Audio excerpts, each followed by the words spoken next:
salaamaaleykum mbokki patriote yi gars yi ñu ngi ziar ñëpp di déggee ñëpp di ñaanal ñëpp jàmm di ko ñaanal suñu bopp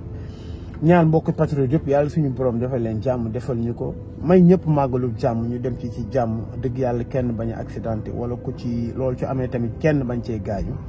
voilà gars yi je vais parler de li xew assemblée nationale ak ce qui est autour parce que soo xoolee avant lii di am man j'ai tout fait pour mu bañ ci wax dëgg yàlla pour ma bañ ko wax parce que man dama gëmul nee naa leen musuma gëm intercoalition musuma gëm coalition bu ñu tiise en moins d'une semaine des élections musuma gëm lenn lu dul Pastef waaye nag comme ki nga xam ne moom lañ jiital ak ñi ko wër nee nañ yeewu askan bi lu baax la ok lu baax la mais man li ma gëm mooy li gën ci ñun mooy Pastef jeex na point teewul nag lu nit ñi nekk nañ ci nekk bon pour ma commencer damay wax jërëjëf yàlla suñu borom alhamdulilah bi président Ousmane Sonko sax nekkul député gis ngeen yàlla ku mu téye say mbagg doo fa xasal mukk yàlla xam na ko président Ousmane Sonko lépp lu am xool leen ko yàlla suñu borom moo téye mbaggam doo musa góor tey président Ousmane Sonko su nekkoon assemblée nationale ñëpp dañuy jël affilié ko ak li nga xam ne moo xew mun nañu sax c'est l'absent le plus présent à l'Assemblée parce que ñu ngi ko doon tudd sax di ko continuer diaboliser ba Barthélémy Dias jóg kon nañ santaat yàlla bu baax yàlla moo ko téel boppam te lépp lu mu ko xañ nga den dakk kaa xañ soo demee ba ci biir xam ne yàlla suñu borom moo ko bëggee noonu voilà foofu laay débouché ne leen nit ñi naan le comportement des députés de Yewwi Askan Wi et de l'opposition bien sûr nga def benn remarque rek bisoo benn député Wallu Askan Wi jug intervenir ci li nga xam ne mi nga doon am ils sont restés dans leur coin parce que c'est leur logique seen jëmm mi ngi foofu mais seen xel nekkul ci intercoalition gëmu ko ñaari coalition ñaar mënuñu ànd coalition boo yoo xam ne kenn ki il était mort kenn ki dafa deewoon kenn daanaka mun naa ni Yewwi Askan Wi moom mooy joxaat loxo Wallu Askan Wi mais wallu bu leen xaar dara ci ñoom parce que soo xoolee configuration bi démb tout le monde se battait léegi nga jël ni ñu naan ay patriotes sax ñu naan non Barthélémy Dias li mu def jàppal bàyyil dañ leen ni lii day tax image bi ñu leen ciy diaboliser pardon lii day tax image bi ñu leen ni diaboliser na patati patata gars yi kan mooy leader bi gën a sérieux Sénégal kan la Ousmane Sonko la ki gën a respectable Sénégal kan la Ousmane Sonko la ki nga xam ne moom moo gën a respecté liggéeyam ki nga xam ne assemblée moom moo fa nekkoon téye ko nit ñi xam dëgg-dëgg la mooy assemblée kan la mais président Ousmane Sonko la vraiment alors lan lañ ko deful est-ce que mus na def geste bi nga xam ne moom la Barth def li mu doon def mooy un débat d'idées li mu doon def mooy des débats contradictoires des enquêtes yoo xam ne day dem pour maanaam pour l'avantage loo xam ne mooy luy jariñ réew mi la teewul jiñ nañ ko corruption jiñ nañ ko 1500 kër jiñ nañ ko viol jiñ def na enquête am ñu ne ko enquête bi waroo ko wax diaboliser nañ ko bépp nee nañ ko yow gëmoo sëriñ yi nee nañ ko yow lu nee saa waay wax nañ ko on lui a tout affilié amul loo xam ne ñoom amul luñ ko waxul amul léegi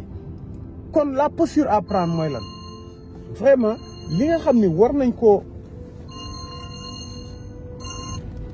la posture à prendre mooy lan mooy la posture de Barthélémy Dias parce que dañoo tàmmoon di gis assemblée boo xam ne vraiment majorité bi mooy le parti au pouvoir majorité bi mooy le parti au pouvoir alors ñoom ñoo amoon 140 députés di buum président Ousmane Sonko yéeg na di wax ñu këf micro président Ousmane Sonko yéeg na di wax ñu ne doo ko fi waxee président Ousmane Sonko taxaw na nar a wax député majorité bi yëpp génn ba foofu vide léegi nag la donne a changé parce que su fekkoon groupe fukki nit dañ doon jël di sotoo benn nit su waxee ñu wër ko sotoo ko léegi nag mu am l'équité des pouvoirs su xeex amee ñee ñoo leen gën a nekk jeune pënd bi day bëri lool soo leen génnee su kenn di wax ngeen génn salle bi y'a autre 82 députés yoo xam ne ñi ngi foofu alors kon lan kon ça dit que nii la war a demee bu leen ci teggi seen tànk Barth fi nga Barth li mu def noonu la gis nga Macky Sall xamul ku kul Macky Sall lii la xam mais kan moo gënoon kul ci leader yi mais Khalifa Sall mais daf ko jël lem ko taxan teg na le gis nga histoire politique Sénégal wane nañu ñëpp ñu kul ils sont éliminés physiquement wala ils sont éliminés tout bonnement mais nga jël Mamadou Dia kan moo ko gënoon sedd mais Didi ay idée la doon wax Senghor daf ko faagaagal nga jël Khalifa Sall nga jël leader yi ñu fi gën a respecté yi nga xam ne ñoo fi gën a bëri histoire Ablaye Wade si la bokk dafa mujjee doon président c'est-à-dire que il faut répondre le coup de l'âne par le coup de l'âne ki nga xam ne mooy Barthélémy Dias la moo tax Macky Sall respecté ko la moo tax mu mujjee doon maire parce que il est coriace Ousmane Sonko la moo tax ñu respecté ko actuellement parce que il est coriace bàyyil Macky Sall def lu ko neex alors kon qu'est-ce que vous voulez non image ban image ki fi gën a baax laa wax ki fi amul ku gën Sénégal ñi fi gën imam Alioune Badara Ndao bëriwul mais dañ ko diaboliser jàpp ko tooñ ko tëj ko ba mu génnee ci ay feebar yoo xam ne naqar moo ko jox ak wax dëgg yàlla tooñ buñ ko tooñ mu gëm yàlla lool nag François Mancabou lan la def qu'est-ce qu'il a fait lan la def ba ñu jël ko ñu tëj ko kaso tooñ ko alors ngeen di wax affaire yu rafet mais xeex est-ce que day rafet mais il faut juste gagner Macky Sall je vous dis encore une fois xamul loolu xamul ay combat de principe Macky Sall œil pour œil dent pour dent la xam kon assemblée bi li may waxaat mooy loolu pour mu tëj foofu député yi fa nekk nañu pare ci loolu yëpp ku leen dóor fayu leen lépp lu mu laaj def leen ko li ci def population bi dina ko mottali bus na seen xel dal parce que nag je vous dis que c'est la première fois assemblée nationale ñu gis armée daanaka ñu jël contingent lëmb def ko fa parce que Macky Sall en fait mooy suivre logique bi mooy lan ñetti pouvoir moo am pouvoir judiciaire pouvoir législatif ak pouvoir exécutif su fekkee pouvoir judiciaire bi mi ngi ci loxoom mais Macky Sall Macky Sall xam na ni il a perdu la bataille politique l'opinion politique le combat social lépp ñàkk na ko qu'est-ce qu'il va faire Macky Sall rapport de force la xam il va utiliser les moyens régaliens alors su fekkee pouvoir judiciaire Macky Sall am na nu mu ko jëndee avec de l'argent xool ñii mu teg leen dans des positions stratégiques mais pouvoir législatif bi nu mu ko bëgg a def actuellement yoonu tool la koy def heure bu ñu nee mbirum la ci Macky Sall jël armée bi teg ko ci biir assemblée léegi nag logique boobu muy topp mooy mu jël affaire doole lay jaay biir assemblée nationale affaire doole boobu moom lay continuer exécutif loolu moo koy mayaat mu bëgg a doonaat président tegaat ñooñu parce que ñi nga xam ne ñoo yor gendarmerie bi ñoo yor kii bi jox nañ ko peut-être ay garantie mais c'est ce qui c'est loolu la vérité alors su ma déggee nit ñi naan Macky Sall même su demee élection gars yi dañu mun na du gagner dara gars yi c'est l'erreur de votre vie Macky Sall ni mu def ba jël éliminer liste titulaire bu yeewu askan bi valider liste mu nga xam ne dafa am ay liste bu nébuleux mooy liste wàllu ou liste bennoo ni mu def ba def tout ba jël gonfler ay maanaam poids démographique bu nord maam Fouta ni mu def ba lijjantil boppam 82 députés Macky Sall ni mu def ba lijjanti beneen 83 ni mu def ba jël vote boo xam ne vote boo xam ne c'est sous surveillance militaire ni mu def ba gagné jël président assemblée nationale Macky Sall suñu toogee noonu lay def ba doon président alors nous nous trompons pas man dama naan tout le temps que gëw ma ni Macky Sall s'il est intelligent dina jéem a déposer candidat te pour man day dem mais Macky Sall lu muy def day tâter le terrain actuellement dafa nekk ci benn logique boo xam ne moom lay xool su nooyee rek mu dem moo tax gis nga député yi retroussez vos manches préparez-vous au combat dans l'hémicycle loolu rek moo am toog fi naan non c'est que nii laa lee le peuple journaliste Sénégal yi ñi ci ëpp ay naafeq lañ li ñuy wax ak di ko def yëpp gëmuñu ko ay Mansour Diop bu seen TV nga xam ne il ne soo koy déglu da ngay xam ne kii amul xam-xam wax ju rëy ak wax ju kii lañ mën di wax mais soo leen dégloo da ngay xam ne ñii il pèse pas ñii seen intelligence dafa limité parce que c'est des analyses de circonstances maanaam alors ak tant d'autres alors kon tey soo xoolee noonu nu mu demee li ñuy wax buñ ko capté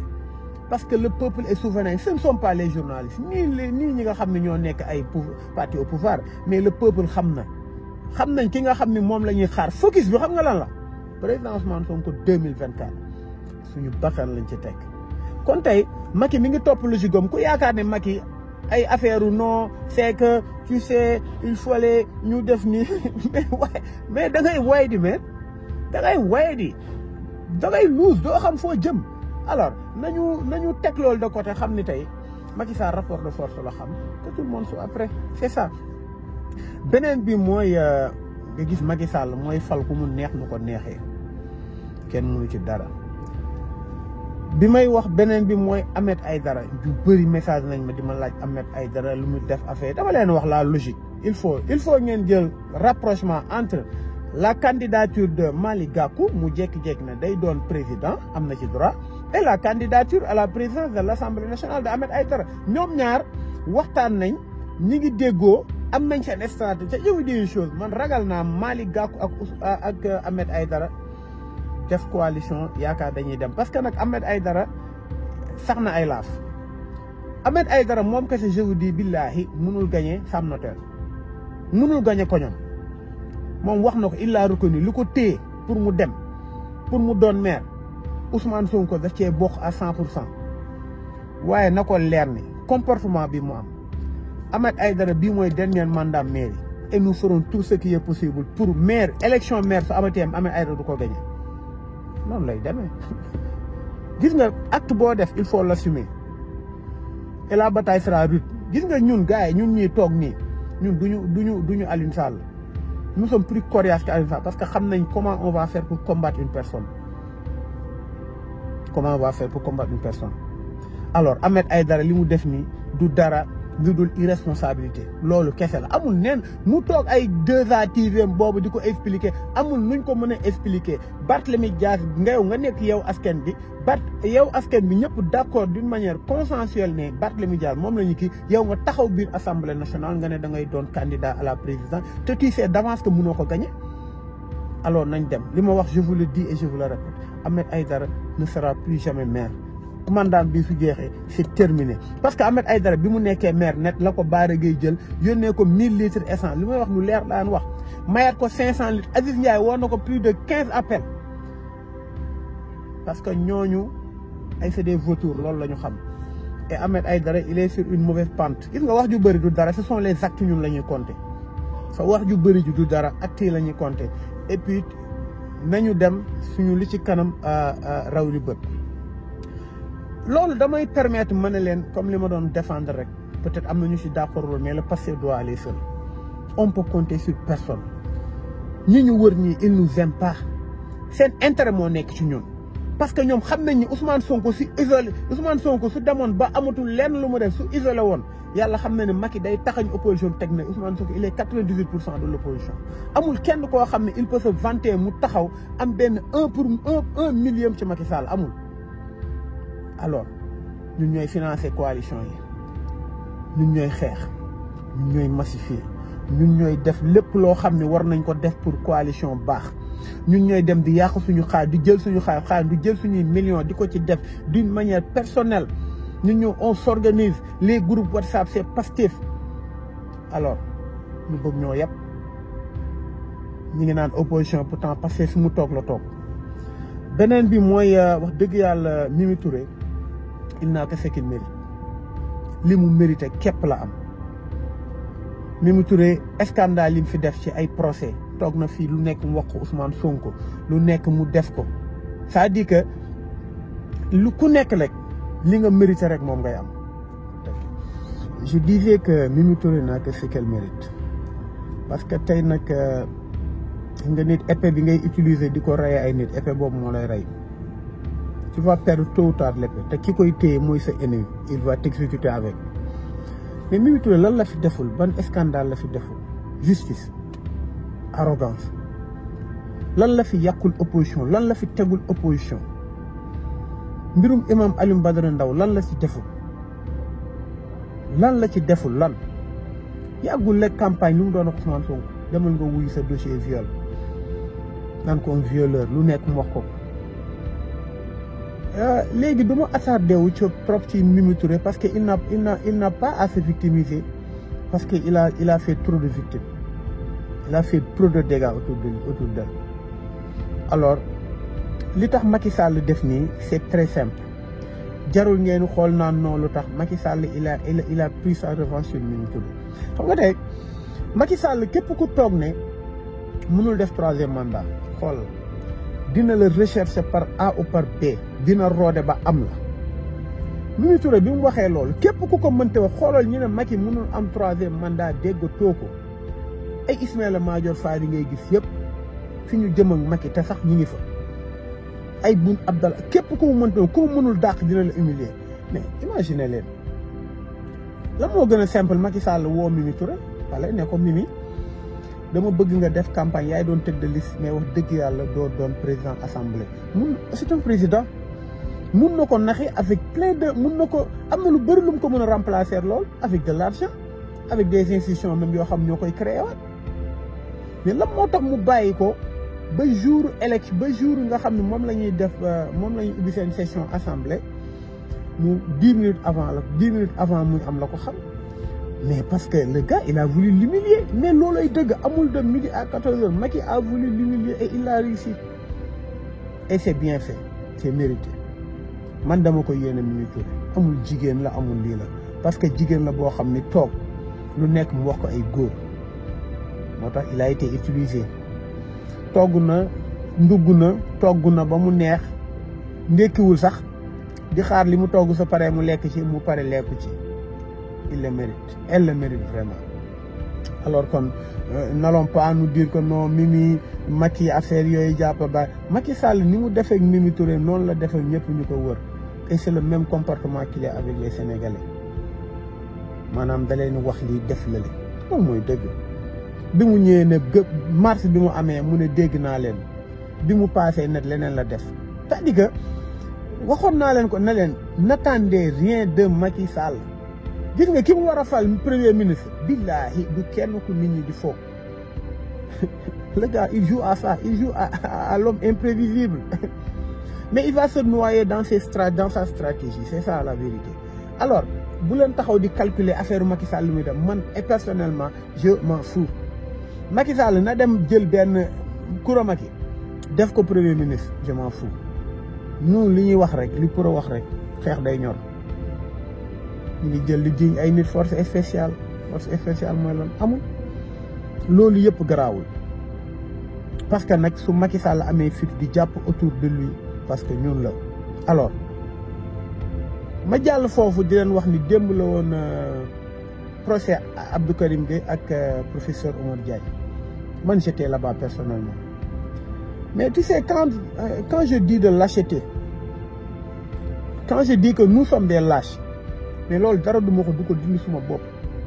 imaginez wax ci nga dugg ci groupe bu nekk am na 200 personnes ku dàq wax sa morom nga ne kii loolu rek laay loolu dama koy wax ju bëri procès bi y avait pas 100 personnes yoo xam dañoo ñëw pour soutenir leen wax ju bëri yëpp nag réseaux sociaux yi woy libéré on va Alioune Ba te ñooñu dañoo doon wax par rapport ak Alioune Badara Ndao liñ ko wax waaw mais stratégie bi léegi mooy lan parce que je vais pas rester ici à critiquer les patriotes wala les Sénégalais moi je me critique aussi nous sommes vraiment lâches parce que groupe WhatsApp yi ok il faut que nous nous organisons léegi détenu politique xam nga nan ngay def ba Macky Sall arrêté ko heure bu procès amee même lu mat minimum 30 000 personnes génn taxaw ci tribunal bi assiégé yëpp dem fekkee ji ko opinion internationale gis ko xam ne kii mi ngi réprimer mi ngi jël ay prisonniers politiques et c'est récurrent mais procès professeur Oumar Diagne ak Abdou Karim Gueye mais amul portée internationale parce que même nit ñi nga xam ne ñoom ñoo taxawoon di kaas ñëwuñu taxaw pour soutenir leen alors ça c'est lâche j'étais là-bas mais sama xol dafa jeex ma ne est-ce que ça vaut la peine mais amul problème beneen ñoon tamit si à refaire naa def même su dee man kenn maa fay nekk sama apport physique rek man pour man doy na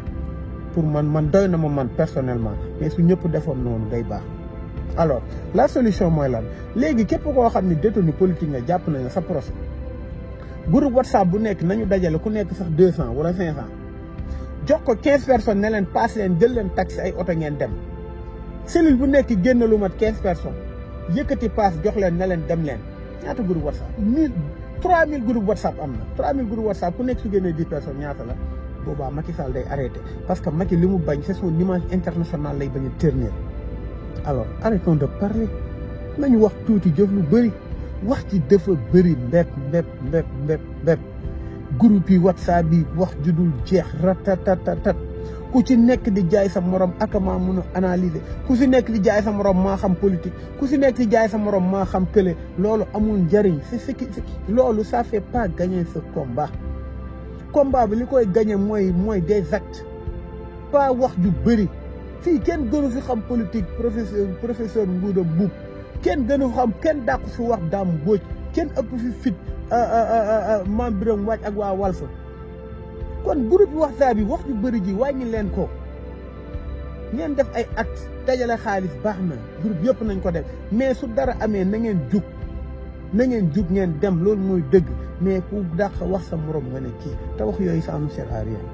Alors loolu laa bëggoon wax par rapport à ça nañu jël stratégie boobu groupe bu nekk jël ko je sais que suñ ko defee dinañ am gain de cause te Macky Sall dina éviter lu bëri parce que du bëgg image internationale am di salir.